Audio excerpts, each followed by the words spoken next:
నమస్తే, నా పేరు తేజస్విని. బీసీఎన్ న్యూస్ కి స్వాగతం. ముందుగా ముఖ్యాంశాలు. కడప జిల్లాలో ప్రకృతి వ్యవసాయ కేంద్రాన్ని సందర్శించిన మంత్రి నారా లోకేష్ రసాయన ఎరువులు వీడి సేంద్రియ సాగు వైపు రావాలని రైతులకు పిలుపు.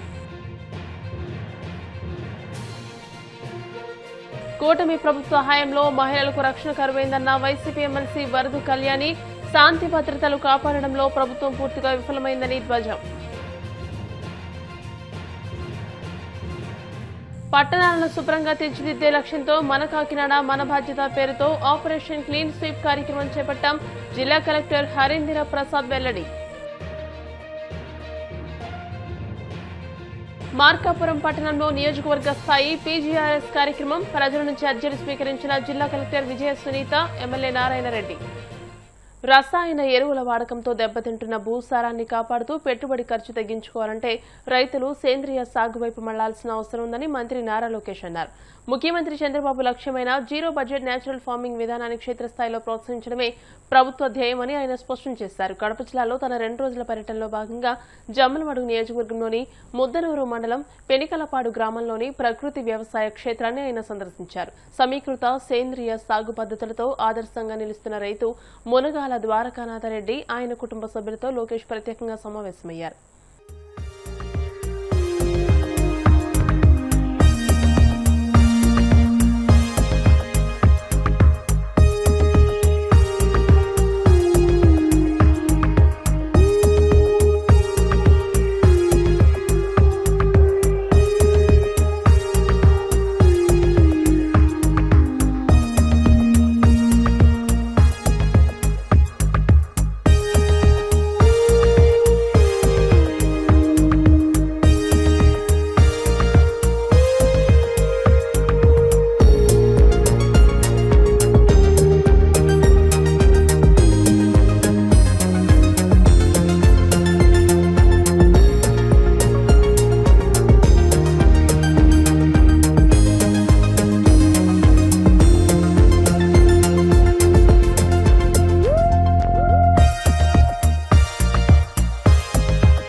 హోంమంత్రి వంగలపూడి అనిత సొంత నియోజకవర్గమైన పాయకరావుపేటలో 11 ఏళ్ల దళిత మైనర్ బాలికపై జరిగిన దారుణ ఘటన రాష్ట్ర వ్యాప్తంగా కలకలం రేపుతోందని వైసీపీ మహిళా విభాగం రాష్ట్ర అధ్యక్షులు ఎమ్మెల్సీ వరదు కళ్యాణి ఆగ్రహం వ్యక్తం చేశారు.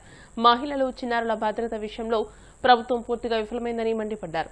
హోంమంత్రి సొంత నియోజకవర్గంలోనే ఇలాంటి అమానుష ఘటన జరగడం దారుణమని పేర్కొన్నారు. బాధిత బాలిక కుటుంబాన్ని ఇప్పటివరకు హోంమంత్రి పరామర్శించకపోవడంపై తీవ్రంగా తప్పుపట్టారు. రాష్ట్రంలో మహిళలకు, బాలికలకు రక్షణ లేకుండా పోయిందని, అసలు రాష్ట్రంలో ప్రభుత్వం ఉందా అనే అనుమానం ప్రజల్లో కలుగుతుందని వ్యాఖ్యానించారు. వాళ్ళేమో ఎవరితోనైనా చెప్తే చంపేస్తామని బెదిరించారని ఆ ఎఫ్ఐఆర్ కాపీలో ఆవిడిచ్చిన కంప్లైంట్ లో స్పష్టంగా ఆ తల్లి రాశారు. ఎంత ఘటన జరిగినా కూడా ఎందుకు హోంమంత్రి గారు స్పందించట్లేదు అని నేను అడుగుతూ ఉన్నాను. అంత నిర్లక్ష్యం ఆ మహిళల భద్రత ఇంత దారుణంగా గాలికి వదిలేస్తారా? అంటే ఈవిడ సింగపూర్ ట్రిప్పులకి వెళ్ళడానికి టైం ఉంటది, క్రికెట్లు ఆడడానికి టైం ఉంటది, మ్యూజికల్ నైట్స్ కి అటెండ్ అవడానికి టైం ఉంటది, డ్రామాలకి చూడడానికి వాటికి అటెండ్ అవడానికి టైం ఉంటది, అలాగే వాలీబాల్ ఆడడానికి టైం ఉంటది, అలాగే కబడ్డీలు ఆడడానికి టైం ఉంటది. కానీ తన సొంత నియోజకవర్గంలో ఇంత దారుణమైన సంఘటన జరిగినా కూడా కనీసం వెళ్ళి ఆ కుటుంబానికి ధైర్యం చెప్పడానికి కానీ ఇలాంటి సంఘటనలు మళ్ళీ జరగకుండా తప్పు చేసిన వాళ్ళకి కఠినంగా శిక్షించాలని యాక్షన్ తీసుకోవడానికి, అలాంటి ఆర్డర్స్ పోలీసులకు ఇవ్వడానికి కానీ, దీని మీద కనీసం స్పందించడానికి కానీ హోంమంత్రి గారికి టైం లేకపోవడం నిజంగా చాలా దురదృష్టకరం. ఈవిడ సింగపూర్ వెళ్ళారు, ట్రైనింగ్ కోసం వెళ్ళారు కదా. అంటే ఈవిడ చేస్తున్న బిహేవియర్ చూస్తూ ఉంటే మరి సింగపూర్ లో ఈవిడ ఏం నేర్చుకున్నారు? మహిళల మీద, ఆడబిడ్డల మీద అఘాయిత్యాలు జరిగితే పట్టించుకోకుండా తిరగమని చెప్పారా? నేను అడుగుతూ ఉన్నాను హోంమంత్రి గారికి. ఈ రోజు తీసుకుంటే ఈ వెన్నుపోటు పార్టీ ప్రభుత్వంలో మహిళలకు కానీ ఆడబిడ్డలకు కానీ రక్షణ లేదు అనే విషయం స్పష్టంగా అర్థమవుతుంది. మహిళలకి, ఆడబిడ్డలకి ఇంట్లో ఉంటే రక్షణ లేదు, స్కూల్కి వెళ్తే రక్షణ లేదు, పని ప్రదేశంలో కూడా రక్షణ లేని పరిస్థితి చూస్తూ ఉన్నాం. చంద్రబాబు నాయుడు గారు ముఖ్యమంత్రిగా ప్రమాణ స్వీకారం చేసిన దగ్గర నుంచి, హోంమంత్రిగా అనిత గారు అయిన దగ్గర నుంచి ఈ రాష్ట్రంలో మహిళలకి రక్షణ లేదు, అత్యాచారాలు పెరుగుతున్నాయి, అఘాయిత్యాలు పెరుగుతున్నాయి. ఎంత దారుణాలు మహిళల మీద జరుగుతూ ఉన్నాయో మనం చూస్తూ ఉన్నాము. ఈ రాష్ట్రంలో ఈ కూటమి ప్రభుత్వం అధికారంలోకి వచ్చాక ఈ 2 సంవత్సరాల్లో ముఖ్యమంత్రి గారు ఒక ఫెయిల్యూర్డ్ సీఎం గా పేరు తెచ్చుకున్నారు. ఒక అసమర్థ హోంమంత్రి అయిన అనిత గారు పేరు తెచ్చుకోవడం జరిగింది. పాలన వీళ్ళు గాలి కొదిలేసి, మహిళల రక్షణ గాలి కొదిలేసి వాళ్ళ సొంత పనుల్లో బిజీగా ఉండే పరిస్థితి మనకి స్పష్టంగా కనిపిస్తుంది. ఇదేదో నేను చెప్పడం కాదు, ప్రభుత్వము తమ సొంత సర్వేలోనే ఈ విషయం ప్రజలే చెప్పిన విషయం మనం చూడొచ్చు. ఎందుకంటే మన కలెక్టర్స్ కాన్ఫరెన్స్ జరిగింది, అందులో 21 జిల్లాల్లో మహిళల మీద జరుగుతున్న నేరాలు విపరీతంగా పెరిగిపోయాయని, ప్రజలు అసంతృప్తితో ఉన్నారని ఆ సర్వే రిపోర్ట్ లో తేలిందనే విషయం కలెక్టర్ కాన్ఫరెన్స్ లో తెలిసింది. అంటే మీ సొంత సర్వేలోనే ప్రజలు మిమ్మల్ని అసహించుకుంటున్నారు, మీ మీద అసంతృప్తితో ఉన్నారు, మహిళల భద్రత గాలి కొదిలేశారు అనే విషయం స్పష్టమైంది. నిజంగా ఇది సిగ్గు చేయటని తెలియజేస్తూ ఉన్నాను. ఎంత దారుణం అంటే ఈ కూటమి ప్రభుత్వం అధికారంలోకి వచ్చాక ఈ హోంమంత్రి గారు చాలా సార్లు చెప్పారు, గంజాయిని మేము 100 రోజుల్లో రూపుమాపుతామని. మొన్న కూడా చెప్పారు గంజాయి అసలు ఈ రాష్ట్రంలో లేదంట. ఆవిడ ఆ మాట చెప్పి 24 గంటలు కూడా కాలేదు, ముఖ్యమంత్రి గారి సొంత జిల్లాలో మదనపల్లిలో ఒక బాలిక మీద అత్యాచారం జరిగి హత్య చేయడం జరిగింది. ముఖ్యమంత్రి సొంత జిల్లాలో ఇలా జరిగిన హోంమంత్రి ఒక మహిళ ఉండి కూడా వెళ్ళి అక్కడ పరామర్శ చేయని దురదృష్టకరమైన పరిస్థితులు ఈ రాష్ట్రంలో ఉన్నాయి. ఆ తర్వాత చూసుకుంటే శ్రీకాకుళంలో మనం చూసాం, ఒక గిరిజన్ మైనర్ బాలికపై అత్యాచారం జరిగింది. ఈ హోంమంత్రి గారు ఎక్కడ కూడా స్పందించట్లేదు. అంటే ఎంత నిర్లక్ష్యమా నేను అడుగుతూ ఉన్నాను. ఎంత దారుణం అంటే అసలు ఈ రాష్ట్రంలో ప్రభుత్వం ఉందా, పోలీస్ వ్యవస్థ ఉందా అర్థం కాని పరిస్థితి. ఎందుకంటే ఇలా పాయకరావుపేట సంఘటన, హోంమంత్రి గారి సొంత నియోజకవర్గంలో జరిగిన సంఘటన, ఇలాంటి ఘటన చూసాం. మొన్ననే మన విశాఖపట్నంలో ఒక మహిళను ఎంత దారుణంగా ఒక వ్యక్తి చంపేసి సగం పార్ట్స్ ని ఫ్రిడ్జ్ లో పెట్టాడు, సగం పార్ట్ ని బయటికి పడేశాడు. మహిళల రక్షణ ఎంత దారుణంగా ఉందో ఈ కూటమి పాలనలో మనకు అర్థమవుతుంది. మన కాకినాడ మన బాధ్యత పేరుతో ఆపరేషన్ క్లీన్ స్వీప్ కార్యక్రమం జిల్లాలో ప్రారంభిస్తున్నామని జిల్లా కలెక్టర్ హరేంద్ర ప్రసాద్ తెలియజేశారు. కాకినాడ కలెక్టరేట్ లో జరిగిన మీడియా సమావేశంలో ఆయన మాట్లాడుతూ ఈ పరిశుభ్రత ప్రత్యేక డ్రైవ్ కార్యక్రమం 4 రోజుల పాటు కాకినాడతో పాటు మున్సిపాలిటీలు, నగర పంచాయతీలో నిర్వహిస్తామని అన్నారు.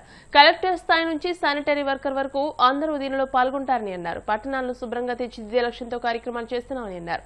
ప్రజలు, స్వచ్ఛ వాలంటీర్లు, ఎన్జీఓలు పాల్గొనాలని పిలుపునిచ్చారు. జూన్ 5వ తేదీ నుండి ఓటరు జాబితా ప్రత్యేక సవరణ కార్యక్రమం జరుగుతుందని వివరించారు. జిల్లా వ్యాప్తంగా తీవ్రమైన ఎండలు, వడదెబ్బ పరిస్థితులు కొనసాగుతున్న నేపథ్యంలో ప్రజలు అప్రమత్తంగా ఉండాలని కలెక్టర్ సూచించారు. ఒక 4 అంశాల గురించి ప్రజలతో వివరాలు అందించే ఉద్దేశంతో ఈరోజు ఈ పాత్రికేయుల సమావేశం ఏర్పాటు చేయడం జరిగింది. ముందుగా జిల్లాలో ప్రస్తుతం ఉన్న హీట్ వేవ్ కండిషన్ గురించి ప్రజలు అప్రమత్తంగా ఉండవలసిగా కోరుతున్నాను. రాష్ట్ర వ్యాప్తంగా, ఇన్ఫ్యాక్ట్ దేశవ్యాప్తంగా కూడా ఈ హీట్ వేవ్ కండిషన్ అనేది కొన్ని రోజులుగా ఎక్కువ ఇట్ ఈస్ కంటిన్యూయింగ్.